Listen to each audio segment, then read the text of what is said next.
Hey everyone, thank you for tuning in to Hannah and Erik Go Birding. We're a couple of bird brains looking for adventure and some birds.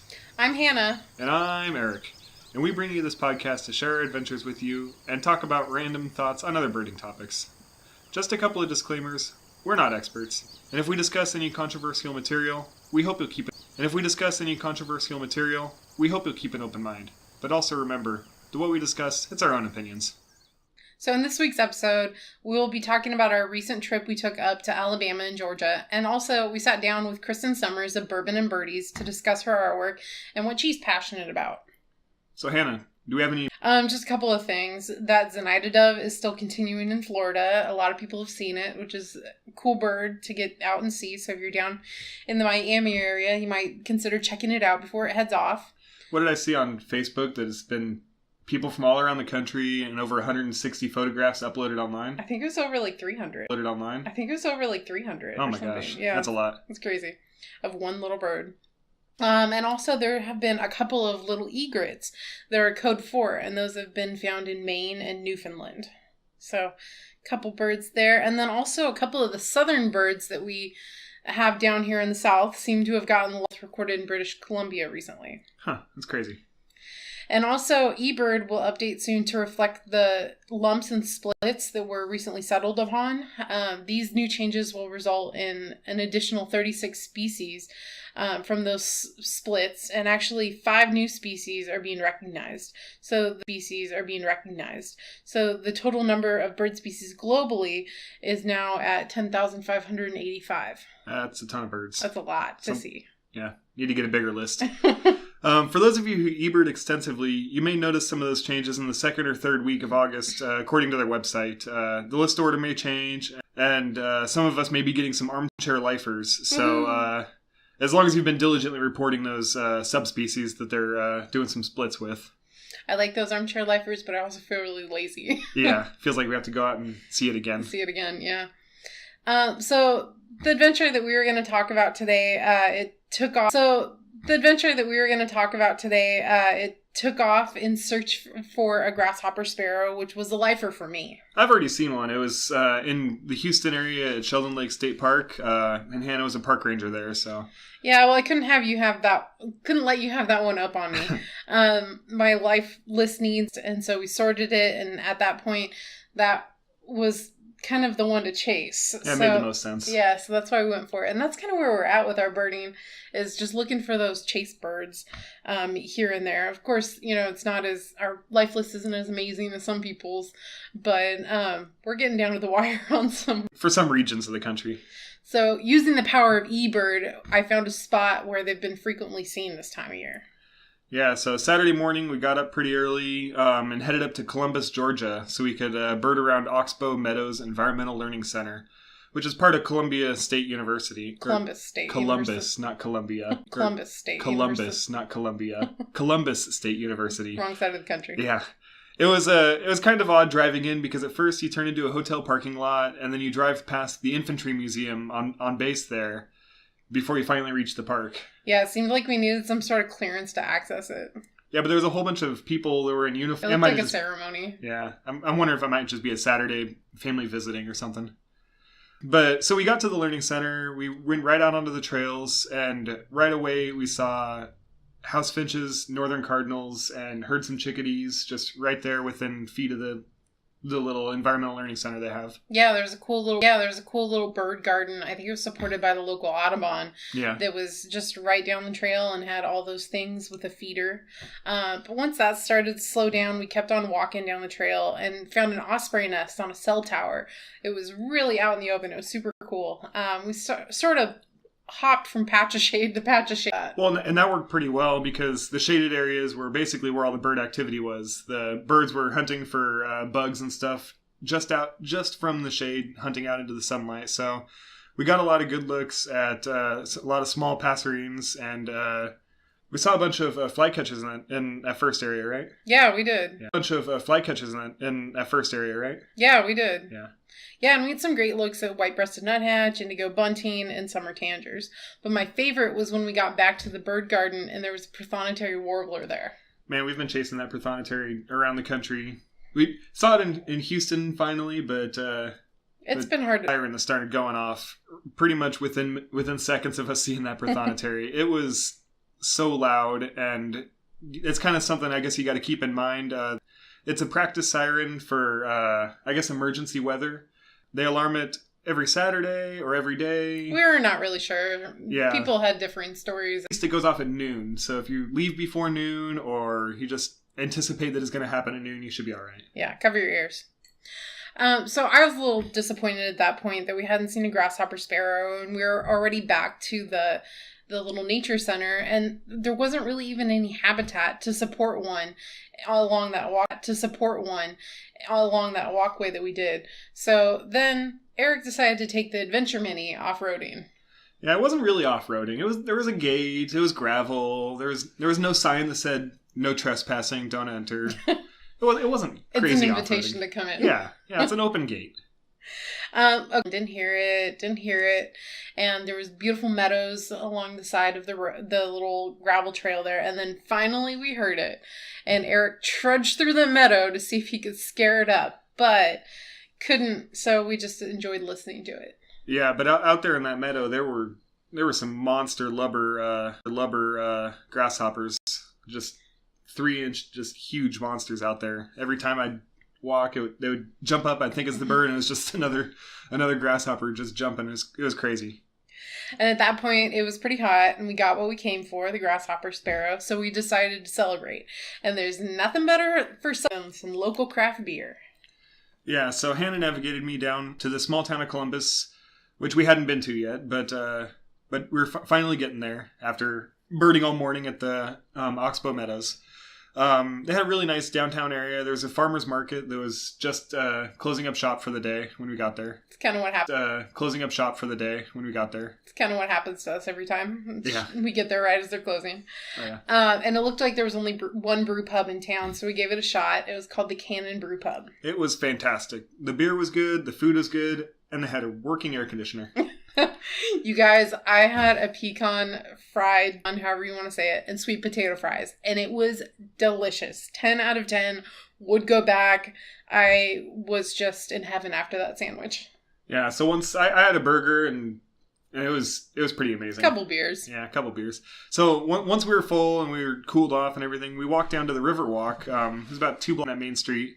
There was tons of people ziplining across the river into Alabama. There were rafters, fishermen. It was really nice. It was kind of rough looking water. There was a little bit of a rapid area. Yeah, there were some big boulders in the water to break it up. It was really pretty. Yeah, those rafters were just jumping off and just floating around in the river, so it looked really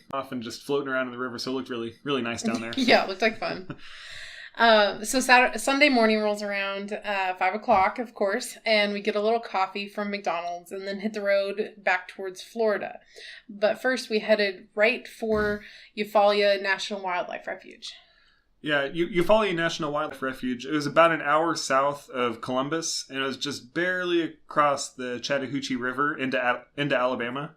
So it was kind of one of those time zone change things that we weren't prepared for, but we arrived at the entrance gate within minutes of sunrise. There was thick fog in the air, and it was kind of chilly. It was well, not really chilly, but it felt nice. Crisp. Yeah, and it was a relief considering how hot it was on Saturday afternoon. It was fresh, right? Fresh, yeah. Yeah. Yeah, so I think it wasn't even 70 degrees. It was like 68 degrees or something when we got there. And like I said, I don't know what time it was that we got. The time zone thing's really it was like my car was on East Coast time, and then our watches were on the Central, and our phones were on something else. We don't know. Yeah, everything was flopping around. It was confusing for me, but at least it was 6:30 Eastern time when we got there. I know that. Eastern time when we got there. I know that. That was clear. Yeah.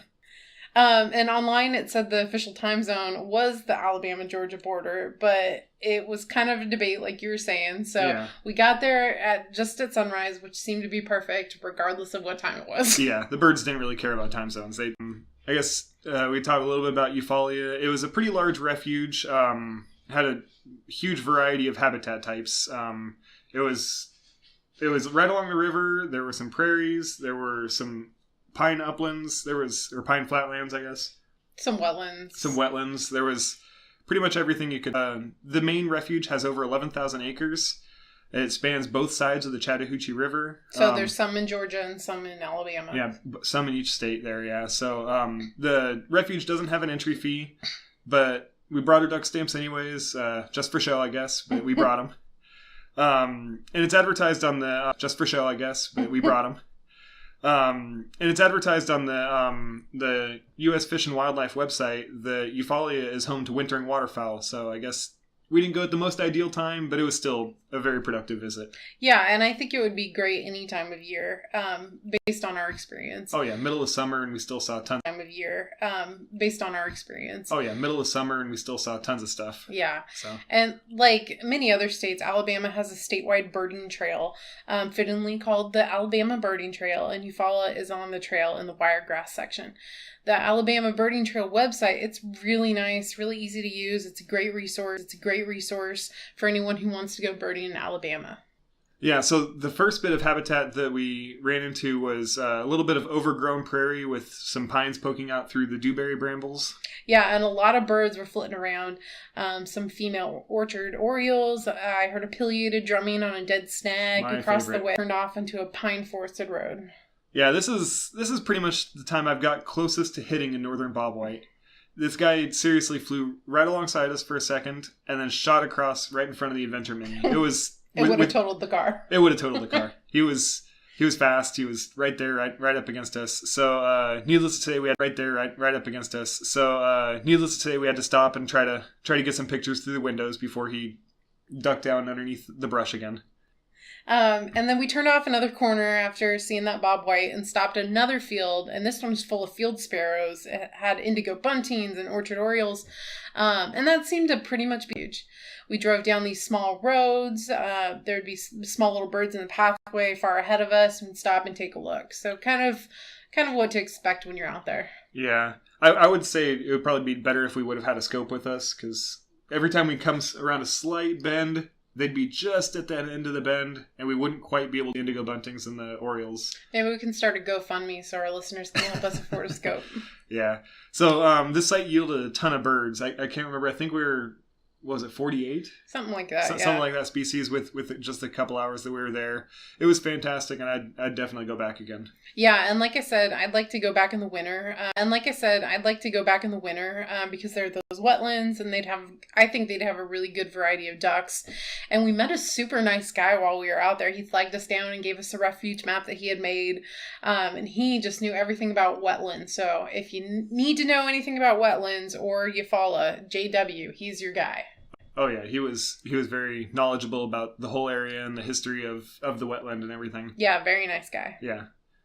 So once we had our fill of Eufaula for the day, we headed to our next intended stop, which was Providence Canyon State Park, which was in Georgia. And can you believe there are canyons in the Southeast? Well, there are, and we've seen them now. And this place is definitely a bucket list hike. Yeah, some of the trails looked like they were fairly long. There was a 7 mile loop that had some primitive tent sites scattered throughout it that I guess were only allowed by permit only, but they weren't crazy long. So 7 miles, especially since it had gotten hot by the afternoon. Yeah, I was already pretty hot. But it was a beautiful sight. Even if you don't want to hike down there, there were several yellow-billed cuckoos calling across the canyon back and forth to each other, which was cool. And we also saw some smaller birds like red-eyed vireos and titmouse and chickadees. Yeah, we did get a chance to at least hike to the bottom of the canyon there, but basically down to the bottom, a little bit at the bottom, turned around, came back up, and saw quite a few birds on that little route.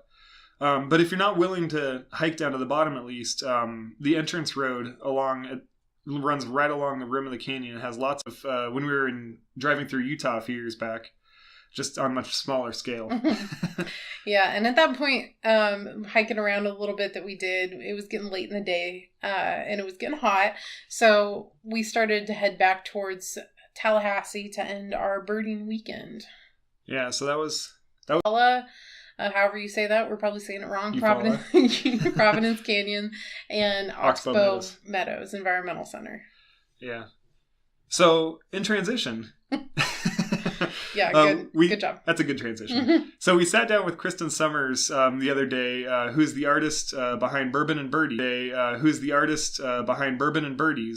and we discussed with her artwork and some other things that she's passionate about. Yeah, and then the next day, she had a reception at Hearth and Stone in Tallahassee that displayed her artwork in a home-like setting, since that's really how the store is arranged. It was a fun afternoon. They had a peach bourbon drink, which was delicious, and it was cool to look around at all the interesting things that they had for sale in the store. We're definitely going to have to go back and look. They had clothes, they had furniture, and just other little knickknacks, and they even had some food, too. Some, like, popcorns and, like, chocolate barks and stuff that looked really good. And it was all like unique. And it was all like unique things that you wouldn't find like at a regular like home goods store or anything like that. It was kind of like unique stuff. Yeah, and it was very welcoming store. You know, everybody was very friendly there. It was cool. Yeah, cool place. Yeah. So where we interviewed Kristen, we interviewed her at Finnegan's Wake in Midtown Tallahassee. So enjoy. Yeah.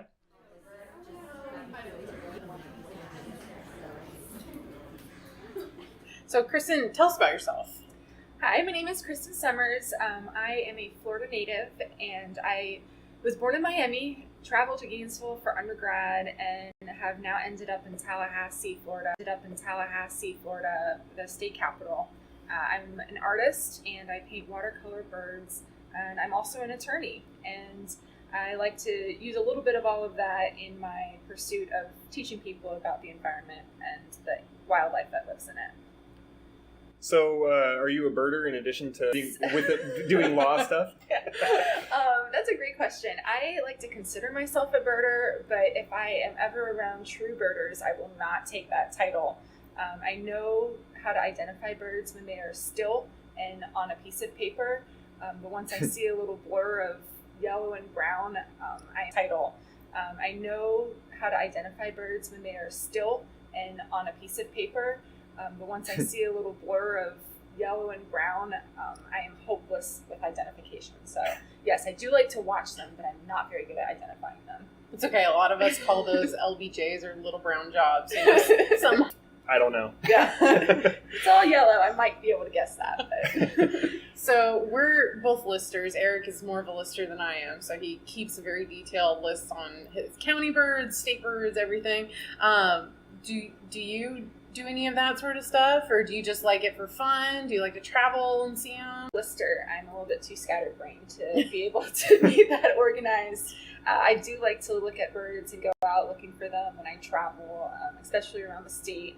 Merritt Island and Corkscrew Swamp are some of my favorite places to go birding. Those are great spots. Yeah, we haven't been to Corkscrew yet. No, but on the way to Cuba, we're going to go there. Oh yeah, we'll definitely have to make it there. It's amazing. So how did you first get into birding? So my mom will be mad at me if I don't give her a shout out, because my mom is the true bird lady of the Summers family. But actually in college, I was doing a competition of wildlife ID. All right. And I had, wow. And so I started going to the books. Yeah, and that's when I decided, I was like, I'm not going to know all the warblers. I just know that. But I started learning them, and I would go outside, and what used to be just like a boring gray bird, all of a sudden I knew that was a catbird. I was like, oh my gosh, I know your name. And as soon as I began to recognize them and know them for what they were, I really started getting excited about birds. It's really exciting. It's really exciting to be able to put like a name to something, like whether it be like rocks to be able to identify the minerals, or birds or mammals or whatever it is. That is. Yeah, being able to point at something and So we share a lot of our birding adventures on this podcast with the few listeners that we have. Would you like to share a birding adventure that you have? I do. So my favorite bird of all time is a swallowtail kite. I know a lot of people love that bird. It's just so majestic. It's just so majestic with that split tail, its ability to glide. And I'm a little bit of a weirdo. I always kind of ascribe some meaning to these birds, and I think of swallowtail kites as my spiritual guide, if you will. So I was out in the Kissimmee Prairie Preserve, which is the heartland of Florida, and it was swallowtail kite season.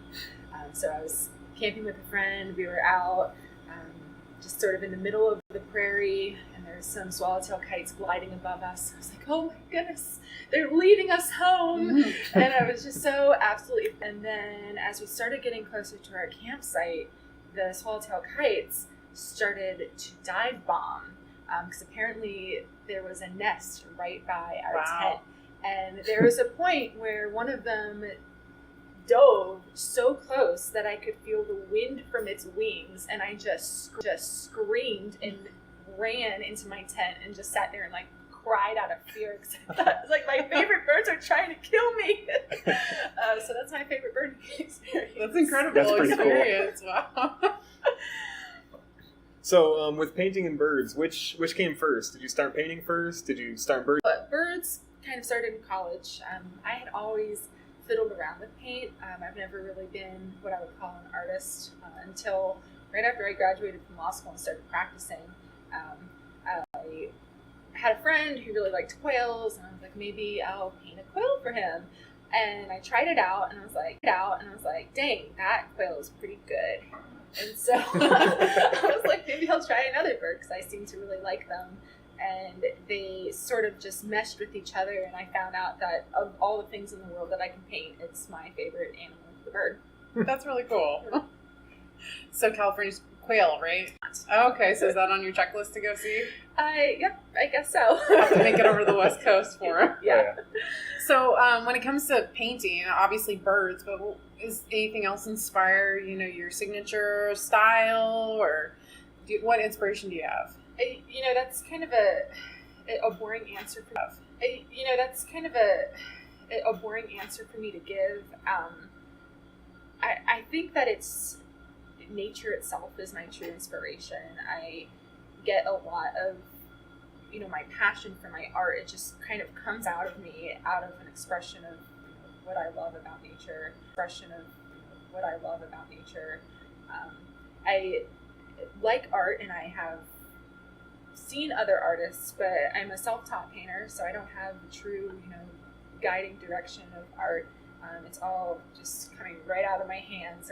Yeah. So with your paintings, is there anything about yourself you're trying to portray through the paintings, or are you just willy-nilly doing? It's a little bit of both. All right.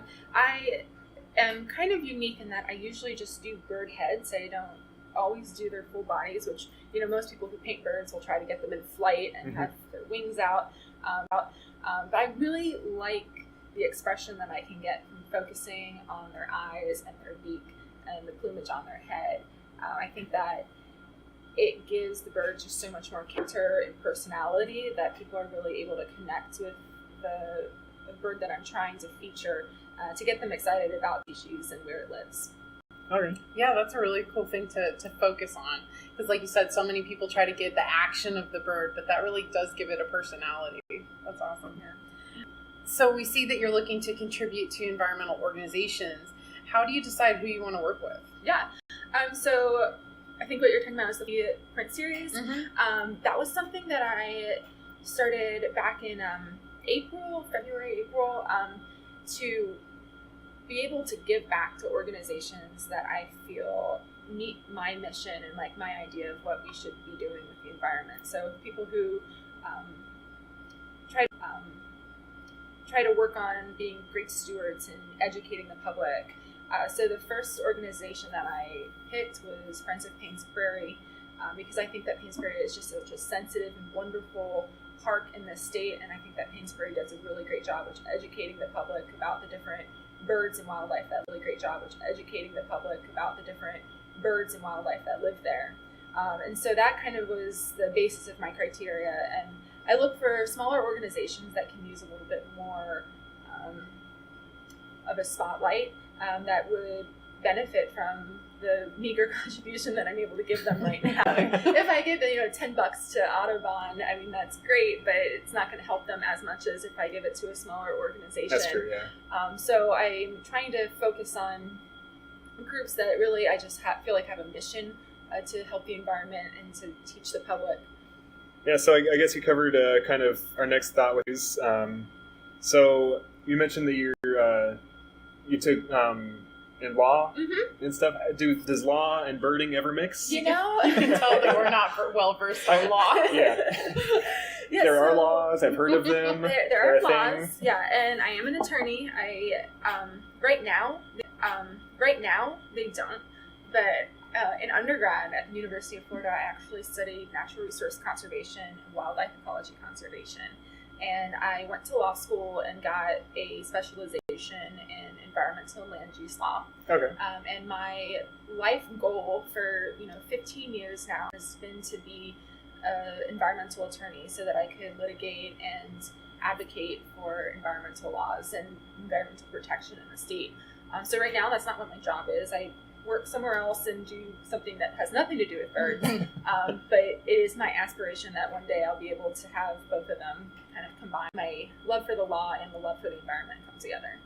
Yeah, that'd be pretty sweet. Yeah, and a lot of times those pathways somehow come together, down the line. Who knows? Yeah, just got to be patient sometimes. Right? So your organization's name is Bourbon and Birdies.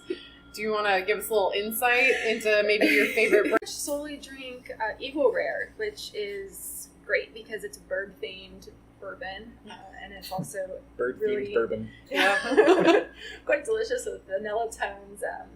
But I came up with the name Bourbon and Birdies when I was sitting in a bar with some friends trying to think of what I would. Name a business if I were to have one. Bourbon Birdies, I like the alliteration, and it kind of stuck.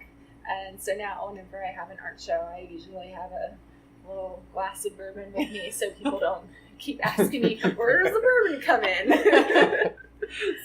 Or do you ever drink in bird or both? All of the above. Yeah, I definitely do. Drink and paint. Because why the heck not? It helps loosen up the creative juices and get some flowing. Gets you more brave to try new things. Yeah, get some flowing. Gets you more brave to try new things. Yeah. So we really appreciate you sitting down with us and talking about this stuff. Is there anything else that our listeners should know about you or know about your organization or what you're trying to promote? Is there anything else you'd like to say that we didn't ask? Yeah, no, I really appreciate you. Didn't ask. Yeah, no, I really appreciate you finding me and having me on your show. And I think that one thing that we share in common with this podcast and my art business is just telling people about how amazing birds are, and telling them also that there's a lot of things that affect their home and their environment that humans have a huge impact on. And I think that acknowledging that and understanding how to help birds and their environment really would make this state just so much better of a place. Awesome. Oh, yeah. Well, do you want to plug your website and your social media? Yeah, you can follow me on Instagram. It's at Bourbon and Birdies, and my website, email address, and Etsy shop are all birdies. Okay, so definitely check out her work. She's got some awesome paintings. We're going to a show in the next couple days of hers, and we're super excited about it. So thank you so much for joining us. Thank you. We really appreciate Kristen talking with us. You can find more information about her and her New Florida Legacy Prints, which has 10% Tampa Bay Watch, in our show notes. We want to thank Hearth and Stone for supporting art and conservation. We'd also like to thank the bartender at Finnegan's Wake for turning the music down a bit so we could interview Kristen. So now we're headed off to bird around South Florida and Cuba. So make sure to follow us on Instagram at Hannah Goes Birding, and on Facebook at Hannah and Erik Go Birding. Thank you guys so much for listening to us. We hope you enjoyed it. Hope you learned something. Hope you found a new place to go. Please rate, review, and subscribe on Apple Podcasts, Stitcher, Google Music, and anywhere else you listen to us. If you'd like to connect with us, like I said, please follow us on Hannah Goes Birding on Instagram, gobirding@gmail.com. Tell us what you hated. Tell us what you liked. We're working on some new things, so please check us out and engage with us. We'd love to have you guys share with us, and we can't wait to see you out on the trail. Yeah, thanks. Thanks.